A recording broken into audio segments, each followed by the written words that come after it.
Welcome to The Outlet, an NBA podcast hosted by Nick Fay and Kory Waldron. On this episode, Kory and I recap Game 5 of the NBA Finals. As always, catch The Outlet on all streaming platforms. Enjoy the show. All right, Kory, Game 5 just wrapped up. Miami surprised us all, picked up the win, 111-108, extend the series at least one more game. We saw big-time performances from LeBron James and Jimmy Butler. Reaction to this one, after we saw that final sequence, which included Danny Green missing a wide-open three and Markieff Morris throwing the ball out of bounds. I'm livid. Like, I'm wearing a Pacers shirt. Like, I'm a Pacers fan, but I'm just livid. That was so. LeBron gets the ball in that situation with 21 seconds left or 16 seconds, whatever it was, and you could tell everyone was out. Like, no one wanted any part of that play. They all expected LeBron to make whatever play he was going to make. LeBron backs down Jimmy Butler, gets to the rim, and great exit pass to Danny Green at the top of the key, and Danny fucking Green clanks it off the front of the rim. They're lucky enough to get the rebound with like 5 seconds left. Yep. And Markieff Morris panics and throws it over Anthony Davis, who's 6'11".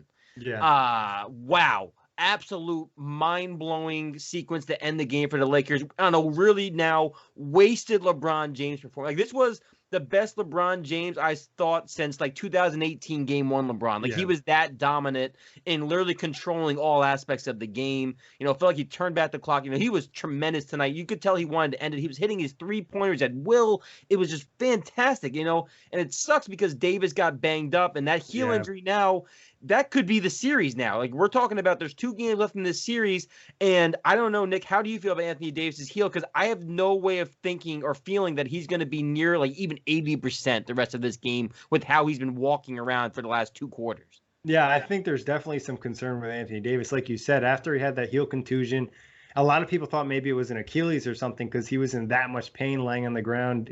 Left the game, didn't go to the locker room, walking back and forth, finally came in. Instantly could tell he wasn't as explosive.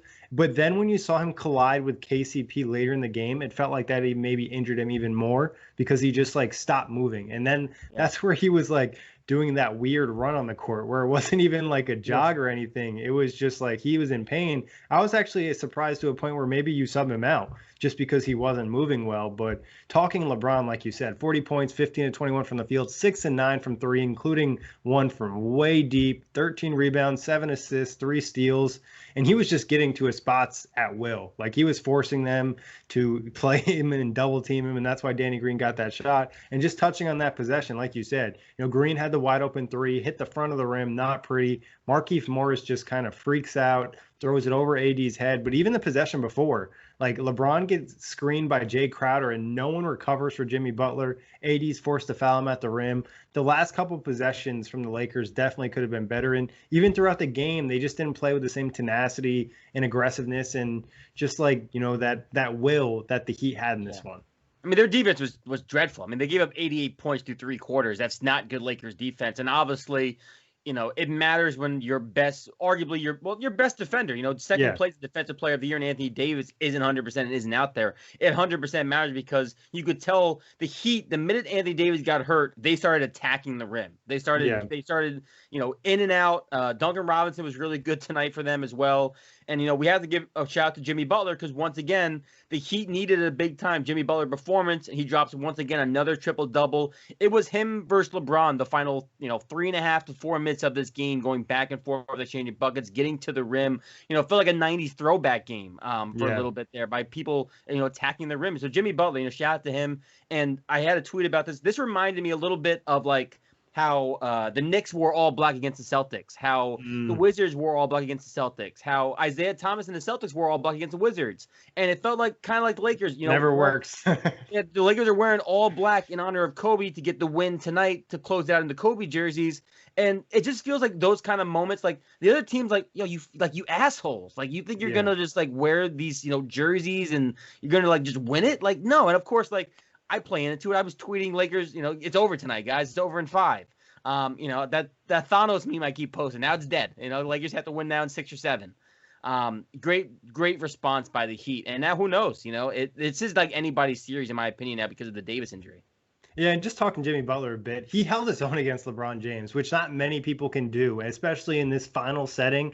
47 minutes, 35 points, 11 of 19, 12 of 12 from the free throw line, including what felt like 100 clutch free throws, 12 rebounds, 11 assists, 3 turnovers, 5 steals, 1 block. Spent a lot of time on LeBron in this game too, especially late in that fourth quarter. You give him a ton of credit. And then, like you said, I thought Duncan Robinson was huge in this game. 26 points, 7 of 13 from 3, attacked inside a little bit. He really put some pressure on that Lakers defense, and you could tell they were kind of getting aggravated. And I want to say he had 2 4-point plays or at least one. I think it was definitely one, might have been 2. He outplayed Tyler Herro tonight, right? Like, yeah. Tyler Herro's been the young guy we've been looking at, and it was Duncan Robinson. And he had that 1 3. It didn't go in. It was an air ball with LeBron James like in his face, and I swear to God, I thought it went in. It looked like it did. It was honestly that kind of night for Duncan Robinson, though. If he was shooting the ball, you felt like it was going to go in. He was really good. And then, again, he didn't have a great end to his game. But Kendrick Nunn in the first half was finally a positive impact player, at least offensively for the Heat. +3. When they needed offense. So, again, the Miami Heat got a lot of contribution. Like, even Jay Crowder, I think, got a 4-point play in this game. Yeah. The Lakers were really bad at giving up 4-point plays. And I know that a stat was shown that the Heat had given up the most 4-point plays in the entire bubble. But the Lakers apparently wanted to catch up to them tonight. Kendrick Nunn did give them that nice scoring burst in the first half. Jay Crowder, shooting not great, but he did have that 4-point play. Bam wasn't very good in this game either. Bam, Tyler Herro didn't necessarily give them a ton. So just a lot of credit to Jimmy Butler grinding it out. They had a good game from 3, though. I believe they shot over 40%. 42%, 14 of 33. Lakers shot well too, though, 14 of 38. It was just like those hustle plays and those in-between plays. And then also like a couple of the Laker plays with Dwight Howard, getting that flagrant foul, giving them that extra possession. That's free 2 points. And then also I think they got a Duncan Robinson 3 off that possession too. So that's just the type of swing that can change the game for you. And the Lakers had no one outside of LeBron James really tonight. Like Rondo, go ahead, Nick. You can have your victory lap. Rondo was Rondo tonight. 1 of 7, was terrible shooting wise. Only played 18 minutes. That's how you know it was bad when Rondo couldn't get out on the floor. And even though I know why Markieff Morris is out there, those had to be some of the most useless 20 minutes of play from a player I've seen. He had 1 rebound and obviously the crucial error at the end of the game for that turnover. 3 turnovers. Right. So 2 shots, 3 turnovers, no points. Not a great game for Markieff Morris. I thought this was an interesting game for Frank Vogel too. Like KCP's playing really well in this game. He wasn't amazing in shooting, but I just felt like his energy was good, and I felt like he did a nice job chasing Duncan Robinson. And Kyle Kuzma wasn't doing that, and kind of playing Kuzma in this game really didn't do anything. And like you pay Danny Green $15 million. Yeah, his shot's not on, but like. You pay him to play in these games. Like the same reason that the Heat played Andre Iguodala. Like Andre Iguodala hasn't been amazing in this series, but you have him for this reason. So I felt like that was interesting from Frank Vogel. Dwight Howard's been pretty bad. Like he definitely is not helping the Lakers anymore. It's at a point where maybe like you try to give JaVale McGee some minutes instead of Dwight Howard because he just tries to like play into this act of trying to get the flagrant fouls or antagonize guys, and it just has not benefited the Lakers. If anything, I felt like it hurt them and kind of gave the Heat some major momentum in the game. You hit it right there. That's why I think Dwight Howard, the issue with Dwight Howard has been is the fact of it's almost like he's trying to be the hard-nosed guy for the Lakers, and all it's doing is inspiring Miami to be like, F you, bro. Like, I don't care about that. That was a really dirty play on Jimmy Butler. Yeah, it was bad. A clear shot to the head. Obviously, glad Jimmy Butler was okay because I would have hated to see the series end on Jimmy Butler getting, a bullshit concussion by Dwight Howard being dirty. Yeah, and that easily could have been the case because if he fell and hit his head after being hit there, like you wouldn't have been surprised. You know what I mean? So not a good stuff from that. I feel like for the Lakers, though, it was still like a lot of just not playing hard enough where they're still the more talented team. Guys didn't hit shots, but you had LeBron playing amazing and AD wasn't even his best self, and you had a real shot to win this game. You have a couple more plays or maybe don't commit some of those dumb fouls. But going to game 6, what are you thinking? Obviously, we don't know AD status. We don't even know Goran Dragic status because as the series extends, there's a better chance of him possibly getting out there. We haven't seen Jimmy Butler duplicate a performance like this yet. Right. Yeah. I mean, he definitely took a step back in the game 5 in which they lost. Game 4, excuse me. Sorry. This was game 5. I'm I don't feel good about the Lakers right now. I really don't. I think Miami wins Game 6. I really think they do. Because now I think the momentum has completely shifted. Again, there's no fans. These games being in the bubble. They differ so much from game to game because momentum is that easily swayed in these type of games without fans and all that added layer to it. And I think Jimmy Butler is going to be feeling really good about himself. And I got to be honest, Anthony Davis not being 100%, whether or not he plays or not, Miami's going to attack Anthony Davis now more. They're going to put pressure on him in that heel. And if he's banged up, can you play him as many minutes as Vogel has been playing him for the majority of these playoffs? I don't know.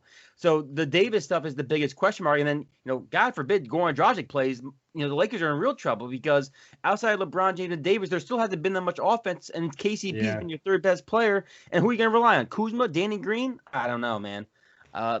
It's rough now. I'm worried. I feel like a Laker fan. I've been livid since the end of that game. You got some major energy right now. We're recording this at 11:53 at night, so props to Kory. I don't have that same type of juice, but I'm still have confidence. I think the Lakers will take care of them in Game 6. I think the talent gap is still pretty big, and the Lakers understand what they need to do, and they just didn't play good enough defense in this game. If they turn that on going to the next one, they should be okay. Long as they get an 85 to 90%, Anthony Davis. I think one thing that really benefits the Lakers is Bam is not 100%. That's clear out there. He doesn't have the height, the height on his jumps, and doesn't have that type of explosion. Even putting his arms above his head looks uncomfortable. He has a shoulder and a neck injury. You know what I mean? If Bam was balling out and Bam had 25 points tonight, I would feel like, okay, the Heat might pull this thing off, but I think the Lakers still have enough. There's a little pressure on Frank Vogel right now, though, because I think he needs to coach a better game in Game 6. I wasn't too impressed today. I felt like Eric Spoelstra got the best of him. Obviously, AD injury had an impact, but that's no excuse when the other team's dealing with injuries too. 100%. And I will say LeBron's 100% going to get dragged on Twitter at some point for not taking that final shot, even though, again, the right basketball play is what he did to Danny Green. But I know I can read the tweets without looking at them about, there's LeBron James. Didn't want to take the final shot and be the one to lose the game. Had to let somebody else lose it. But, man, I don't know. Let me ask you, in that situation, would you have preferred LeBron just went bulldog, just hogged the shot clock the entire possession? No, I thought he made the right play. I thought it was probably a drawn-up play if I had to guess, because they called the ball screen for Danny Green knowing they were going to get the switch, or Duncan Robinson was either going to try to switch or they're going to double team and force the ball out of LeBron's hands, knowing that Danny Green would get that open three. I think I maybe go with a different play design, or I go with KCP there because I felt like he was shooting a little bit better tonight. Danny Green, I get it. He has the history. Or maybe you just try to run a set where you get LeBron a shot, but not a huge fan of that final set for the Lakers. I think, getting Danny Green a wide open three just really isn't it. But it really sucked that Markieff Morris got the offensive rebound. And the fact is he tried to force it to Anthony Davis, and he had LeBron wide open on the right wing. Right. So it's just that's just a lost opportunity. But we'll see what happens. Now we have a series, and this was by far the most exciting game of the finals. This brought some real life to it, especially with Jimmy Butler and just all the big plays. And I feel like if Duncan Robinson is the type of player that if he gets hot, he has the potential to also change a series, just given that three-point shooting is so crazy and he hits contested threes. It's not like he's a guy that needs wide open looks. Yeah, it was a very good game. I have a question for you because I saw an 18-year-old, now again, not trying to call a shot or age shame, but I saw an 18-year-old tweet, this is the best NBA Finals game in years. Is this the best NBA Finals game in years? No. Okay, thank you. I even think last year where we're missing, major stars in Kevin Durant and Klay Thompson, there were still some big games. That series was better than this series, in my opinion, given I think there's a huge. There were way more competitive games. There were at least 3 or 4 competitive games in that series out of 6. Where this series, I feel like you kind of still know the outcome. If the Heat pull an upset, I'll be immensely surprised, but I still feel pretty confident in the Lakers, just given what's going to happen. Unless for some reason Anthony Davis doesn't play, then all cards are on the table. But I feel like LeBron would have an opportunity to really boost some more legacy if he were to win a championship without AD for that final game. I will say, it's a shame that he got hurt, but tonight also solidified that if the Lakers win this, LeBron James is Finals MVP. There's been the conversation, the debate. This solidified it tonight because LeBron was, as you mentioned, he was tremendous throughout the entire game, and he hasn't had really a bad game. The game they lost, what was that, game 3? Yeah, game 3 when he had 8 turnovers, he was really sloppy with the basketball. Like that was his worst game, but he still had a almost a triple double.